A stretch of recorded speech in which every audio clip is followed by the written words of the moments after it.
नमस्ते, आप सभी का स्वागत है। मैं हूं शिवम। आपने सुना कि 2047 तक जीरो टैक्स। सुनने में बड़ा अच्छा लगता है, लेकिन किसके लिए जीरो टैक्स है आप ये जानते हैं? आपके लिए, मेरे लिए? बिल्कुल भी नहीं। विदेशी कंपनियों के लिए zero tax. Google, Microsoft, Amazon और जो भारतीय कंपनी इन्हें भारत में जगह देगी वो है अडानी की कंपनी। 2026 के बजट में एक ऐसा ऐलान हुआ कि अगले 20 सालों तक भारत की तस्वीर बदल जाएगी, लेकिन सवाल यह है कि यह तस्वीर किसके हाथ में होगी।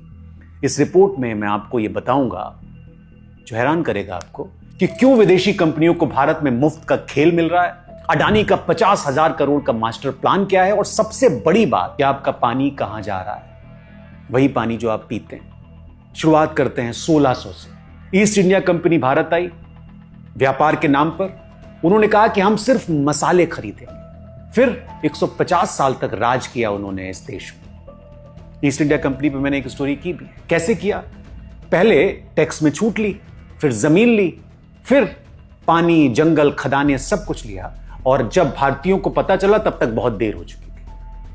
अब आइए 2024-25 में डिजिटल इंडिया का नारा आया। सरकार कहती है कि डेटा नया तेल है। बिल्कुल सही बात है, लेकिन जैसे तेल के लिए अरब देशों ने अपनी जमीन खो दी, डेटा के लिए भारत क्या खो रहा है?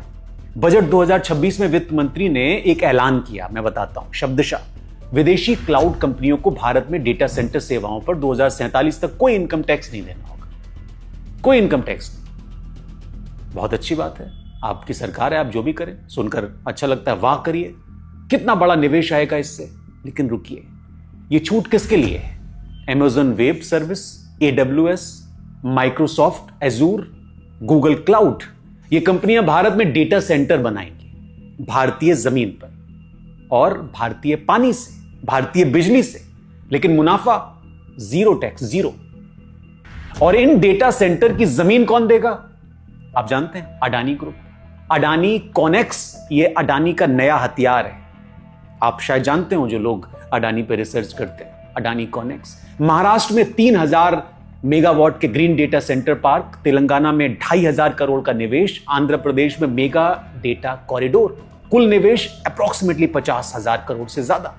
अब आप सोचिए कि अडानी को जमीन मिलेगी, विदेशी कंपनियों को टैक्स में छूट मिलेगी, आपको क्या मिलेगा? वो कपिल शर्मा जो कहता है वो। अब असली खेल समझिए। डेटा सेंटर सिर्फ कंप्यूटर का गोदाम नहीं होता, ये 21वीं सदी का किला है। जिसके पास डेटा है उसके पास ताकत है। आपका हर गूगल सर्च, हर व्हाट्सएप मैसेज, हर UPI पेमेंट, हर आधार का जो लेन देन है, सब कुछ डेटा सेंटर में स्टोर होता है। अभी तक ये डेटा कहां था? अमेरिका में, सिंगापुर में। लेकिन अब भारत सरकार चाहती है डेटा लोकलाइजेशन, मतलब भारतीयों का डेटा भारत में रहे। ये पर्सनल डेटा प्रोटेक्शन एक्ट है 2023 का। सुनने में अच्छा लगता है कि सरकार अच्छा कर रही है, लेकिन जब ये डेटा सेंटर विदेशी कंपनियों के हाथ में हो तो ये आजादी है या फिर नई गुलामी है? चलिए अब बात करते हैं इस गुलामी के बाद पानी की। एक मध्यम आकार का डेटा सेंटर रोजाना 10 लाख लीटर पानी पीता है। लॉरेंस बर्कले नेशनल लेबोरेटरी की रिपोर्ट है 24 की। 10 लाख लीटर, ये एक छोटे शहर की पूरी आबादी के खर्च के बराबर है। बेंगलुरु में पहले से ही ग्राउंड वाटर क्राइसिस है। Karnataka state natural disaster monitoring centre की आप रिपोर्ट पढ़ लीजिए 25। चेन्नई ने 2019 में डे जीरो देखा, नल सूख गए। BBC रिपोर्ट हुई 2019 में। और अब इन्हीं इलाकों में सबसे ज्यादा डेटा सेंटर बन रहे हैं। क्यों? क्योंकि यहां टेक हब है, स्किल्ड लेबर है, इंफ्रास्ट्रक्चर है, लेकिन पानी नहीं। अडानी कहता है, अडानी ग्रुप कहता है कि हम ग्रीन डेटा सेंटर बनाएंगे। Air cooling, closed loop system, बहुत बढ़िया है। लेकिन रिसर्च क्या कहती है आप जानते हैं? डाउन टू अर्थ की एक रिपोर्ट है, मैं कोट कर रहा हूं डाउन टू अर्थ की रिपोर्ट। उसमें लिखा है कि भारत के 80% डेटा सेंटर अभी भी पुरानी वाटर वेस्ट कूलिंग का इस्तेमाल करते हैं। यानी झूठ बोल रहे हैं ये लोग। और अडानी के ग्रीन दावे, उस पर तो मैंने बहुत स्टोरी की है। कोई सार्वजनिक डेटा नहीं, कोई थर्ड पार्टी ऑडिट नहीं। अब सवाल यह है कि किसान के खेत में पानी नहीं है, लेकिन डेटा सेंटर में कितना पानी है? 10 लाख लीटर रोजाना। यह विकास है या फिर विनाश है? कमेंट करके आप बताइए क्या है, और क्यों इस पर बात नहीं होनी चाहिए, क्यों इस पर प्रश्न नहीं पूछे जाने चाहिए। और अब सब कुछ साफ है, ये कोई कोइंसिडेंस नहीं लगता, ये रणनीति है। मैं आपको कुछ डॉट्स बताता हूं, जो आप कनेक्ट करिए तो आपको समझ में आएगा। पहला डॉट, टैक्स हॉलीडे।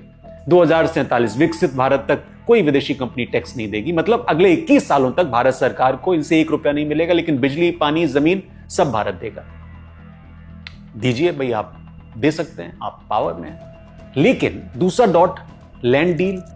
महाराष्ट्र सरकार ने अडानी को नवी मुंबई में 500 एकड़ जमीन दी रियायती दरों पर डेटा सेंटर के लिए। मुंबई इंडस्ट्रियल डेवलपमेंट कॉर्पोरेशन 2025 की रिपोर्ट है। तेलंगाना में भी यही कहानी दोहराई गई। जमीन सस्ती दरों पर, बिजली सब्सिडी पर, किसान की जमीन अधिग्रहण हो गया अडानी के लिए। तीसरा डॉट, वाटर राइट। कर्नाटक में एक आरटीआई से यह पता चला बेंगलुरु के डेटा सेंटर को रोजाना 50 लाख लीटर पानी कावेरी रिवर से मिल रहा है। ऊपर नीचे हो सकता है नंबर। यह Karnataka public information act response है 25 का। वही पानी जो किसानों को नहीं मिलता, वही पानी जो तमिलनाडु के साथ लड़ाई का कारण बनता है, वो डेटा सेंटर को दिया जा रहा है। अब इन सारे डॉट्स को आप कनेक्ट करिए, जोड़िए। विदेशी कंपनियां टैक्स फ्री, उनको टैक्स नहीं देना है। अडानी पर अगर आप जब आएंगे तो जमीन एकाधिकार यानी मोनोपोली। भारतीय संसाधन, पानी, बिजली, जमीन, इन सबको देके आप दे दीजिए उनको और मुनाफा विदेशों में चला जाएगा। ये डेवलपमेंट क्या है?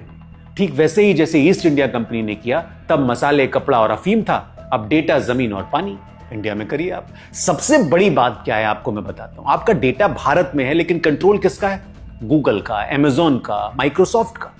और अगर कल अमेरिका ने कहा कि भारतीय यूजर्स का डेटा हमें दो, तो क्या होगा?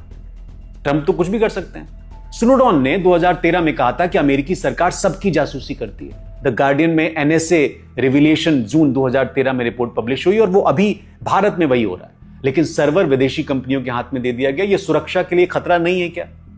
कमेंट करके आप बता सकते हैं। सरकार तो कह रही है कि कुछ भी नहीं है, सब अच्छा है। तो कुल मिला के इसका कंक्लूड अगर आप इस रिपोर्ट को करें और इस बजट के इस नियम को करें, तो पहली बात, डेटा सेंटर भारत के लिए जरूरी है।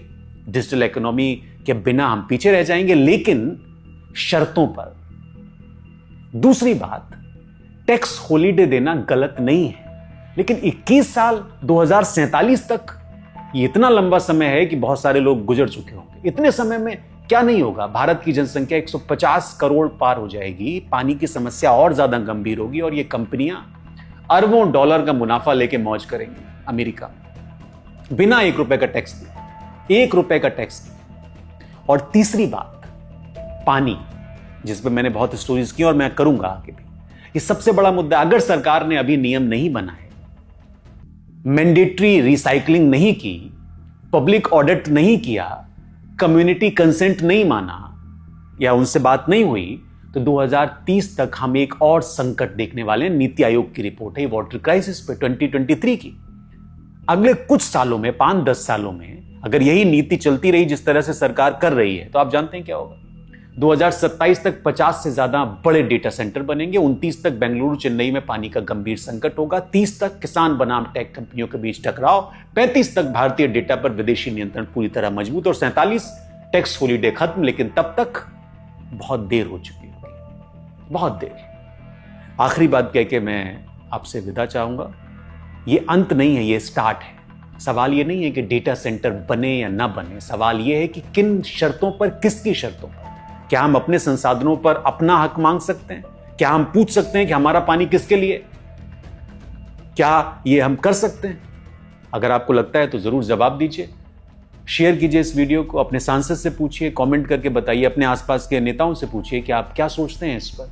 ये बजट जो किया गया, टैक्स फ्री किया गया, पानी की बर्बादी का रास्ता खोला गया, और अडानी जी की तो खैर कहानी अलग ही है। जो भी कुछ होगा वो उन्हीं के लिए होगा। मैं नहीं कह रहा हूं ये बात, बजट में यह है। और देश में इस तरह की सेवाएं देने वाली कितनी कंपनियां हैं, इस पर भी मैं अलग से एक स्टोरी कर दूंगा। तब तक के लिए मुझे इजाजत दीजिए। लाइक, शेयर और सब्सक्राइब कर सकते हैं आप। बहुत शुक्रिया। कल फिर मिलेंगे किसी और स्टोरी के साथ।